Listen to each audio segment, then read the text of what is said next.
she said, "We're better as friends," as she walked away, so I treated her like any other casual acquaintance. Now she's begging me to care like I used to, but I'm not interested anymore. Hey viewers, before we move on to the video, please make sure to subscribe to the channel and hit the like button if you want to see more stories like this. Thanks. "We're better as friends," she says, swirling the wine in her glass like this is just another casual conversation. The soft lighting in our apartment makes her look almost regretful, but I know better now. 3 years together, and she's handing me this line like it's some kind of gift. I lean back in my chair, studying her face.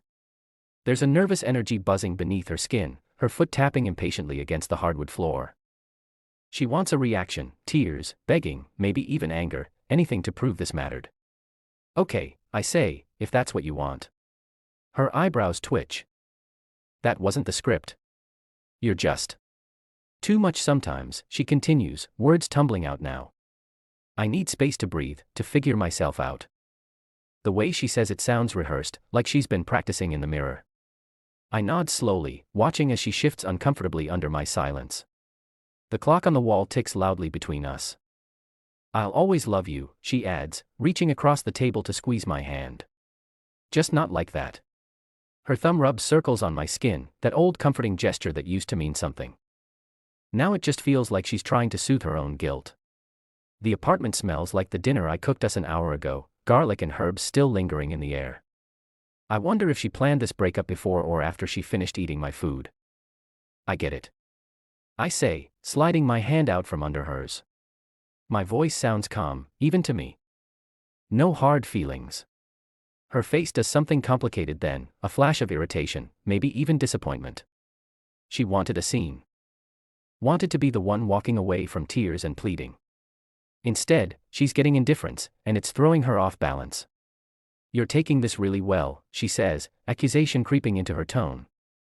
I shrug. "What's there to take badly? You said we're better as friends.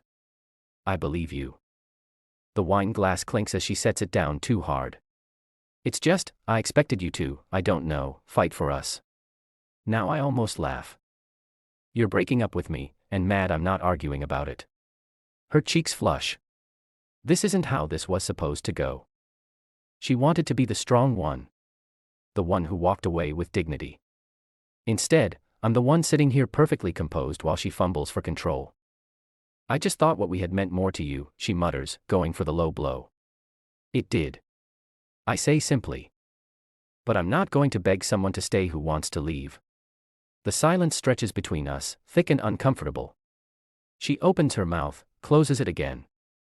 I can see the gears turning, trying to figure out how to regain the upper hand in a situation where she suddenly realizes she might have miscalculated. Finally, she stands up abruptly, chair scraping against the floor. "I guess that's that then." "I guess so." She hesitates, waiting for me to say something else, to give her the emotional payoff she came here for. When I don't, she grabs her purse and heads for the door. "I'll text you." She throws over her shoulder, already reaching for the handle. "Sure," I say. "Take care." The door closes with a quiet click. I sit there for a long moment, listening to the hum of the refrigerator, the distant sound of traffic outside. Then I pull out my phone and order a pizza. Because fuck it. I'm hungry, and my life isn't over. Just different. The first text comes 3 days later. "Hey, can we talk?" I wait until after lunch to respond. "Sure, what's up?" The typing bubble appears immediately, lingers, disappears, then comes back. "I just miss you." This feels weird. I sip my coffee, watching the words sit there. I know what she wants. For me to say I miss her too. That this is killing me.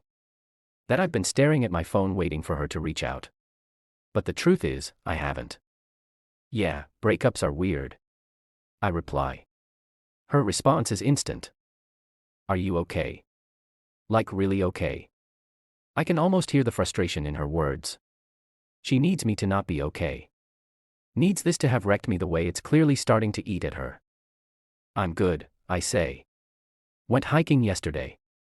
Weather was nice." The bubble pops up again, stays for a full minute. Then, "Oh, that's good."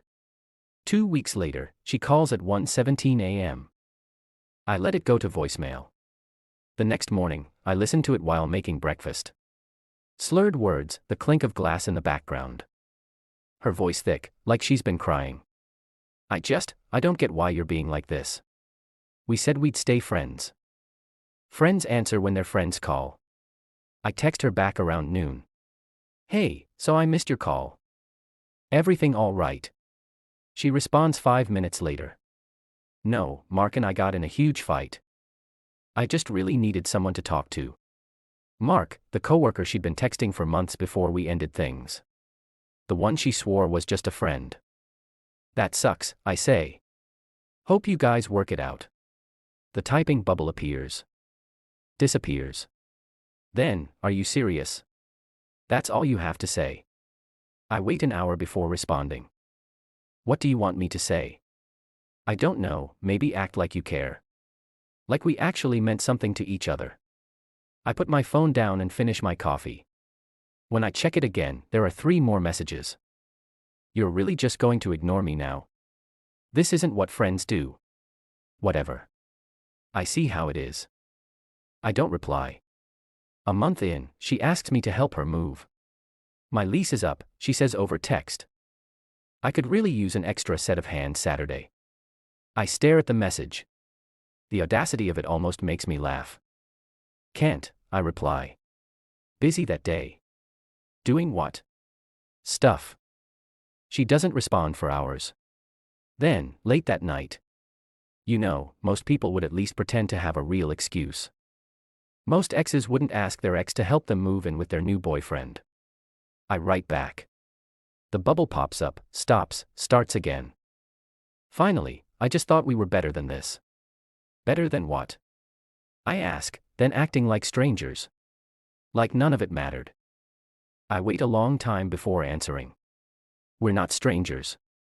We're friends. You said so yourself. Friends help each other. She fires back. Friends also respect when someone says they're busy. I reply. She leaves me on read. The text's slow after that. Occasional check-ins, how are you? That feel more like probes than genuine concern. I answer politely, vaguely, never giving her anything to latch onto. Then, one night, the dam breaks. I can't do this, she writes. You're so fucking cold now. It's like you're a completely different person. I stare at my phone, considering my response. Finally, I type, nah, I'm the same. You're just seeing me from a different angle. What's that supposed to mean? It means friends don't get the same version of me that you did. You wanted a demotion. Congrats, you got it. She doesn't reply, but I know her. Know that silence is just her regrouping, trying to figure out how to regain control of a game she no longer understands the rules to. And I know, eventually, she'll try again. Because people like her always do. The first time she really loses it is over a missed birthday. Her text comes in at 8:03 a.m. on what used to be one of the most important dates on my calendar. You didn't even say happy birthday. I wait until after work to respond. Oh shit, is it today? Happy birthday. Her reply is immediate. You never forgot before. I can picture her face, that wounded, disbelieving expression she gets when reality doesn't bend to her expectations. I used to hate that look. Now it's just irrelevant. Sorry, I type. Been busy. 3 dots appear. Disappear. Then, Mark forgot too. I spent the whole day alone. Oh, there it is. I don't answer. The calls start in week 6.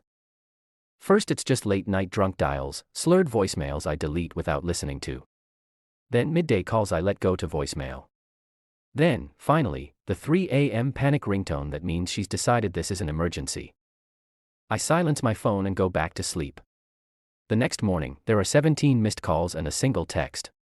I needed you last night. I pour myself coffee before responding. Everything okay? And oh, everything is not okay. Mark and I broke up.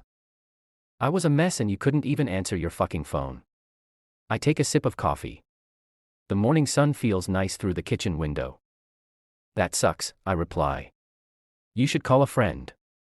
The typing bubble appears for a full minute before her response comes through. I was calling a friend. Oh, I write. Well, I was asleep. Try a therapist. She shows up at my apartment on a Tuesday. I open the door to find her standing there, mascara smudged, hair messy like she's been running her hands through it. She smells like cigarettes and that vanilla perfume she used to wear for me. You're ignoring me, she says, voice trembling. I lean against the doorframe. No, I've been answering your texts. You know what I mean. Her hands clench into fists at her sides. This isn't how friends act. I watch as her chest rises and falls too fast. The way her eyes dart around, looking for signs of my old life, the photos we took down, the coffee mug she left behind that I kept for years. All of it gone now. You're right, I say calmly. Friends don't owe each other midnight crisis calls. Friends don't scream at each other for having boundaries. Friends don't show up unannounced demanding emotional labor. Her face twists. Since when are you such an emotionless robot? Since you told me we were better as friends. I cross my arms. This is what that looks like. She opens her mouth, then closes it. For the first time, I see it click, the realization that I'm not playing some revenge game, that this isn't a tactic to win her back. This is just what's left. You don't get to hate me for treating you exactly how you asked to be treated. I say quietly. Tears spill over, streaking her cheeks. But they're not the kind of tears that used to gut me, the pretty, performative ones that signaled I needed to fix something. These are messy, real. You were supposed to, her voice cracks. What, I ask. Wait around as your backup plan. Stay on the hook in case things didn't work out with Mark. She doesn't answer, doesn't need to. The silence stretches between us, thick with everything she'll never admit out loud. Finally, I step back and reach for the door. You should go. For a second, I think she'll argue. Then her shoulders slump, all the fight draining out of her at once. As the door closes behind her, I realize something strange. I don't feel angry. I don't feel anything at all. Her last text comes a week later. Maybe we could try again. I stare at it for a long moment before typing my reply. Nah, we're better as friends, remember. Then I block her number. The sun is shining. I've got plans with people who actually want me around. And just like that, I'm free. 6 months later, I see her at a coffee shop. She's sitting alone by the window, staring into a half-empty cup. No Mark, no friends, just her, a paperback novel she isn't reading, and that same vanilla perfume hanging in the air like a ghost. I consider walking out. Instead, I order my drink and wait at the opposite end of the counter. She spots me when the barista calls my name. Our eyes meet. Hers widen, a flash of hope, panic, then something that looks like shame. She opens her mouth like she might call out to me. I give her a polite nod, the kind you'd give an acquaintance. Then I take my coffee and walk out without looking back. Mutual friends tell me things, even when I don't ask. She asks about you, you know. She's not doing great. That Mark guy really did a number on her. She says you changed. I never respond to these updates. They're not my business anymore. A year to the day after our breakup, my phone lights up with a notification. A new follower request on Instagram. Her profile picture looks different. Darker hair, tired eyes. I swipe it away. Later that night, another notification pops up. A message request. I saw your post about the promotion. Congrats. You always said you'd get there. I delete it unread. The last time I hear about her is from an old coworker at a holiday party. She's dating some finance guy now. They say, sipping their drink. But I heard she still brings you up sometimes. Says you were the one who got away. I laugh into my beer. Nah, I didn't go anywhere. She's the one who left. The conversation moves on. The party gets louder. And just like that, she's gone again. Tonight, I'm cooking dinner when my doorbell rings. Through the peephole, I see a delivery guy holding flowers. Roses. Her favorite. I don't answer. An hour later, my phone buzzes. An unknown number. Did you get them? I block it without replying. The flowers stay outside all night. By morning, they're wilted. I toss them in the dumpster on my way to work. Somewhere along the way, I stopped counting the days. Stopped wondering if she'd reach out. Stopped caring altogether. Turns out, the greatest revenge isn't hatred. It's peace. And mine. It's finally here. Thanks for watching.